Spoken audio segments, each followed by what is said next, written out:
नमस्कार, सुप्रभात। आप सभी को स्वागत है मेरे यूट्यूब चैनल हिंदी दर्पण पर। आपसे गुजारिश है कि इस वीडियो को आप लोग एक बार अगर सब्सक्राइब ना किए तो सब्सक्राइब करके बेल आइकन दबाकर लाइक और कमेंट जरूर करें, ताकि हमारी वीडियो सबसे पहले आप तक पहुंच सके। आज हम क्लास 9th के शब्द और पद से शब्द एवं शब्द के भेदों को आज इस वीडियो में बताने जा रहे हैं। और ये वीडियोस सभी के लिए बेहतर है। Class 5, 6, 7, 8, 9, 10, C TET, UP TET, कोई भी टेट हो, सभी के लिए उपयोगी है। तो आज हम लोग शब्द क्या है, शब्द किसे कहते हैं, शब्द के कितने भेद हैं, शब्द के किन किन रूपों को देखना है, इस पर सारा जिक्र करेंगे हम लोग। तो चलिए मिलते हैं हम अगली कड़ी में इस वीडियो को लेकर के बोर्ड पर। तो ठीक है, आज हम बात करने वाले हैं शब्द पर, ठीक है ना। जो क्लास 9, 10 या तो 5 to 10 ले लीजिए, या कोई C TET, UP TET, Bihar TET, कोई भी टेट हो, यानी शब्द आपको हर जगह काम आने वाला है, ठीक है। तो आज हम पढ़ेंगे शब्द किसे कहते हैं, शब्द क्या है, शब्द कितने प्रकार के होते हैं, किन किन भेदों को देखना है, ठीक है ना।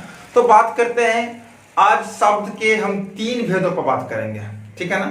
एक करेंगे अर्थ के विचार से, जो काफी पूछे जाते हैं बहुत सारे एग्जाम में। फिर हम बात करेंगे आपका उत्पत्ति के विचार से, फिर करेंगे रचना और बनावट के दृष्टिकोण से, ठीक है। तो पढ़ जाते हैं शब्द किसे कहते हैं, है ना। तो आप अगर सीधे तौर पर अगर लिखना चाहे तो ऐसा आप लिख सकते हैं, है ना। जो वर्णों के सार्थक समूह को हम शब्द कहते हैं, ठीक है। क्या कहा मैंने कि वर्णों के सार्थक समूह को हम क्या कहते हैं, शब्द कहते हैं। या आप चाहे तो ऐसे भी लिख सकते हैं कि ध्वनियों के मेल से, ध्यान सुना, कि ध्वनियों के मेल से बने सार्थक वर्ण समुदाय को हम शब्द कहते हैं।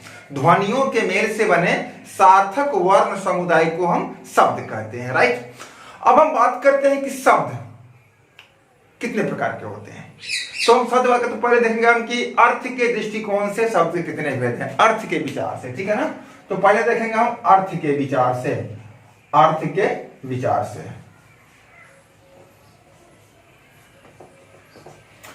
अर्थ के विचार से शब्द के 2 भेद हैं, सार्थक और निरर्थक।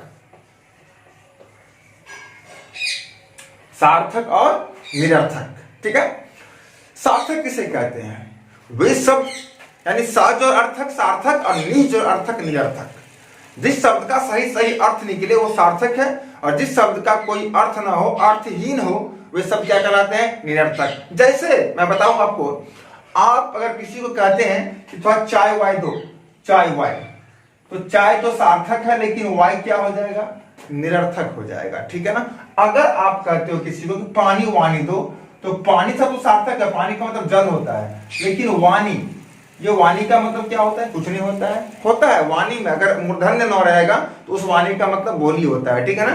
लेकिन इस वाणी का कोई अर्थ नहीं है। अगर आप किसी को कहते हैं रोटी वोटी, रोटी ओटी या रोटी वोटी, जो भी को रोटी ओटी या रोटी वोटी, वोटी भी होता है वो, तो कहने का मतलब ऐसे शब्द जिसका कोई अर्थ ना हो, और ऐसे सब इसका हम कुछ कभी कभी अपने बोलचाल के प्रयोग में भी लाते हैं। जैसे देखा आपने, चाय वाय, पानी वानी, रोटी वोटी, खाना वाना, खाना वाना, खाना वाना।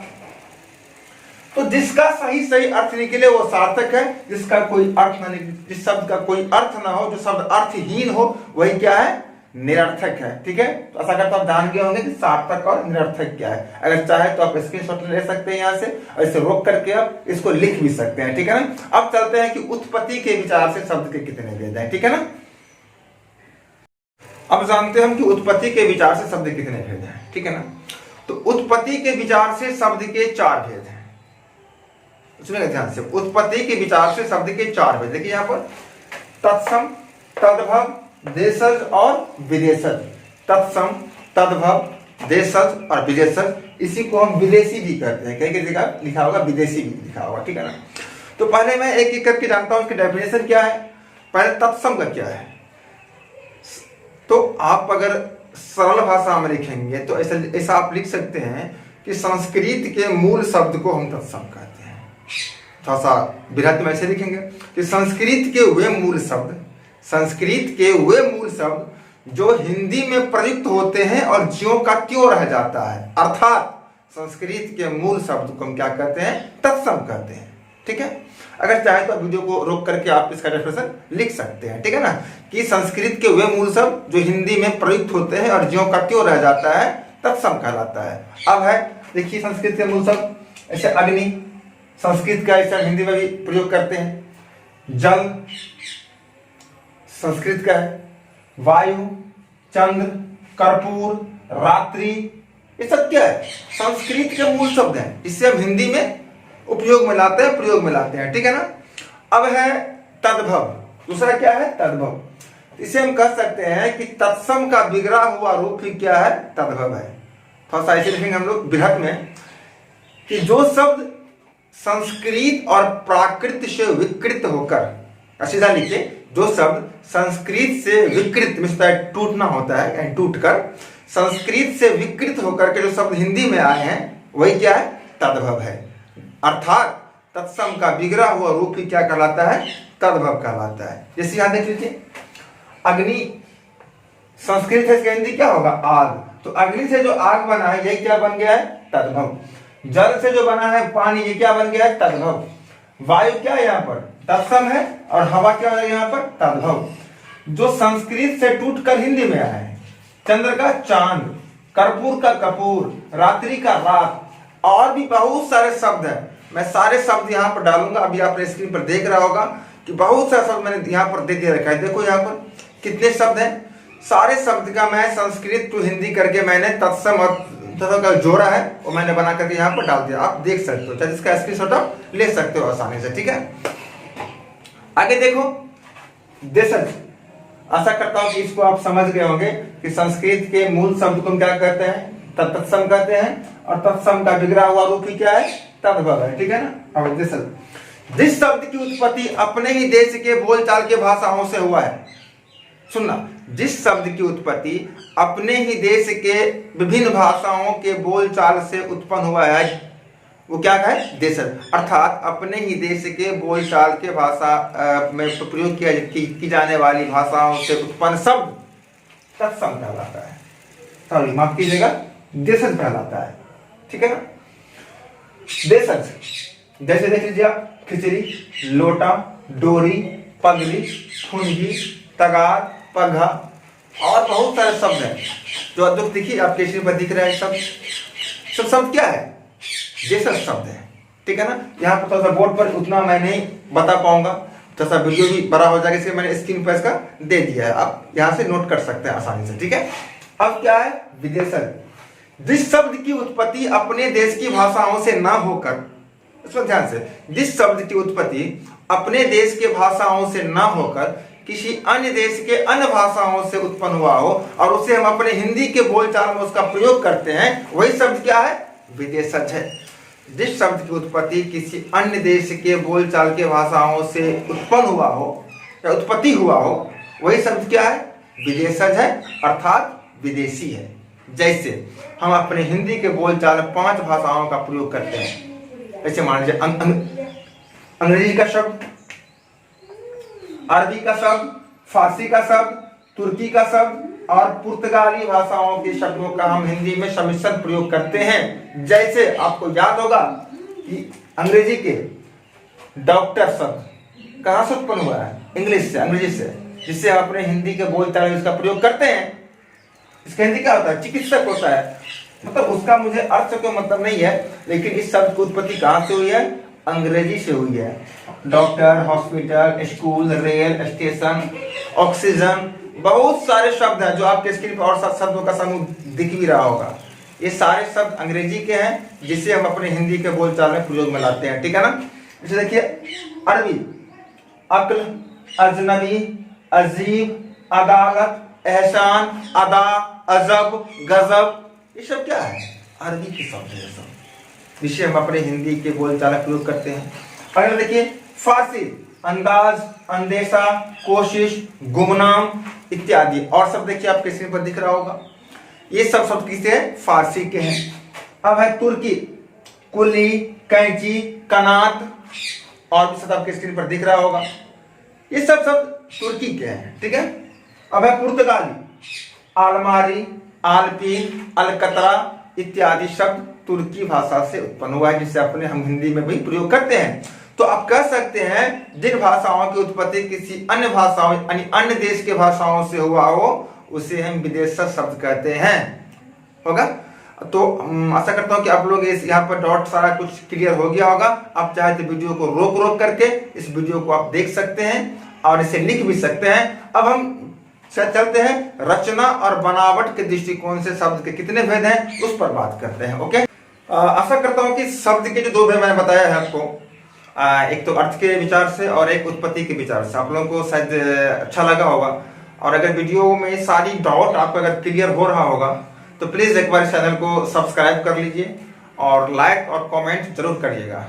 आशा करता हूं कि आप लोग को अच्छा लगा होगा और जरूर एक बार कमेंट करिएगा कि वीडियो आपको कैसा लगा, कि आपकी सारी समस्याओं का समाधान हुआ या नहीं, एक बार कमेंट करिएगा प्लीज। अब चलते हम रचना या बनावट के दृष्टिकोण से शब्द के कितने भेद हैं, ठीक है ना। ये बहुत इंपोर्टेंट खंड है, ये चाहे तो आप अभी से लेकर के लाइफ टाइम तक के लिए आपका काम आने वाला है ना। कोई भी एसएससी टेट का कोई एग्जाम हो तो उसमें भी आप आसानी से इसका उपयोग कर सकते हैं इस वीडियो का, ठीक है। तो शब्द के रचना और बनावट के विचार से दृष्टि से शब्द के तीन भेद हैं, रूढ़, यौगिक और योग रूढ़। देखो यहाँ पर रूढ़, यौगिक और योग रूढ़। अब रूढ़ क्या है, रूढ़ किसे कहते हैं, ठीक है ना। तो ऐसा शब्द जिसे हम खंड या टुकड़ा नहीं कर सकते, सुनना जरा गौर से, ऐसा शब्द जिसे हम खंड या टुकड़ा नहीं कर सकते, अर्थात खंड या टुकड़ा करने पर उस खंड का अर्थ सार्थक नहीं हो। पहली बात, एक तो खंड टुकड़ा होगा ही नहीं, अगर कर भी दिए तो उसका अर्थ सार्थक नहीं होगा, ठीक है ना। जैसे यहां देखिए आप, जैसे मान लीजिए एक शब्द है घर, सागर, राम, कुछ भी है मान लीजिए, है ना। आप संधि के दृष्टिकोण से या समास के दृष्टिकोण से या उपसर्ग या प्रत्यय के दृष्टिकोण से, किसी दृष्टिकोण से क्या इस शब्द को आप खंड कर सकते हैं? नहीं कर सकते हैं। घ और र अलग अलग करने से कोई मतलब नहीं बनता है, सागर, राम नहीं रहा हुआ अलग।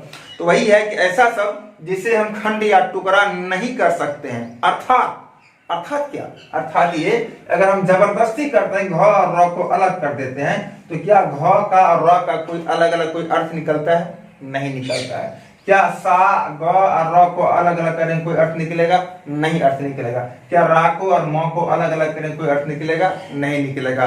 तो वही कहता है कि ऐसा शब्द जिसे हम खंड या टुकड़ा नहीं कर सकते, अर्थात उसमें जोर दो, अर्थात खंड या टुकड़ा करने पर उस खंड का अर्थ सार्थक नहीं होगा, रूढ़ कहलाएगा। जैसे घर, सागर, राम, सीता, गीता, रोहन, मोहन, कुछ भी हो, इसके हम खंड नहीं कर सकते, ठीक है ना। इसका ठीक उल्टा विपरीत है यौगिक। यौगिक ऐसा शब्द जिसे खंड या टुकड़ा करने पर प्रत्येक खंड का अर्थ सार्थक होगा, यौगिक कहलाता है। ऐसा शब्द जिसे खंड या टुकड़ा करने पर प्रत्येक खंड का अर्थ क्या होगा? सार्थक होगा, वो क्या कहलाएगा? यौगिक कहलाएगा। जैसे देख लो यहां पर आप, अगर आपको कह दूं कि गौशाला, गौशाला, देखो यहां पर गो का भी अर्थ है और शाला का भी अर्थ है। गो का अर्थ गाय और शाला का अर्थ जगह होता है, रहने की जगह। गौशाला, पाठशाला, पाठ का भी अर्थ है और शाला का भी अर्थ है। इसे कहेंगे गजेंद्र, गजेंद्र, तो गज जोर इंद्र, तो गज का भी अर्थ है और इंद्र का भी अर्थ है। महेश, महा का भी अर्थ है और इसका भी अर्थ है। दैट मीन्स ऐसा शब्द जिसे खंड या टुकड़ा करने पर प्रत्येक खंड का अर्थ क्या होगा? सार्थक होगा, यौगिक कहलाता है, ठीक है। अब तीसरा है योग रूढ़। आपने समास में पढ़ा होगा बहुब्रीहि समास, सेम इसका डेफिनेशन है, सेम चीज है कि बस उसमें केवल जोड़ना है समास, इसमें जोड़ना है शब्द, कि ऐसा शब्द जो अपने सामान्य अर्थों को छोड़कर विशेष अर्थ प्रकट करता हो। ऐसा शब्द जो अपने सामान्य अर्थों को छोड़कर विशेष अर्थ प्रकट करता हो क्या कहलाएगा? योग रूढ़ कहलाएगा। जैसे जलज, जलज का मतलब क्या होता है? जल जो जल में जन्मा हुआ। क्या जल में केवल कमल ही जन्म लेता है? नहीं, मतलब कीड़े मकोड़े, मछली, मेढक, सांप इत्यादि, परंतु इसका विशेष अर्थ क्या है? कमल, कमल। पंकज, पंकज का मतलब क्या था? पंख जोर ज, कीचड़ में जन्मा हुआ। तो कीचड़ में क्या जन्म होता है? कीड़े मकोड़े, पेड़ पौधे, सांप, मेढक इत्यादि, परंतु पंकज का विशेष अर्थ क्या है? कमल। लंबोदर, जिसका उदर लंबा, उदर में पेट होता है, इसका उदर लंबा हो, तो बहुत सारे व्यक्ति इसका पेट लंबा हो, परंतु इसका विशेष अर्थ क्या होता है? गणेश। चक्रपाणी विष्णु, शंखपाणी विष्णु, बिना पानी शारदे।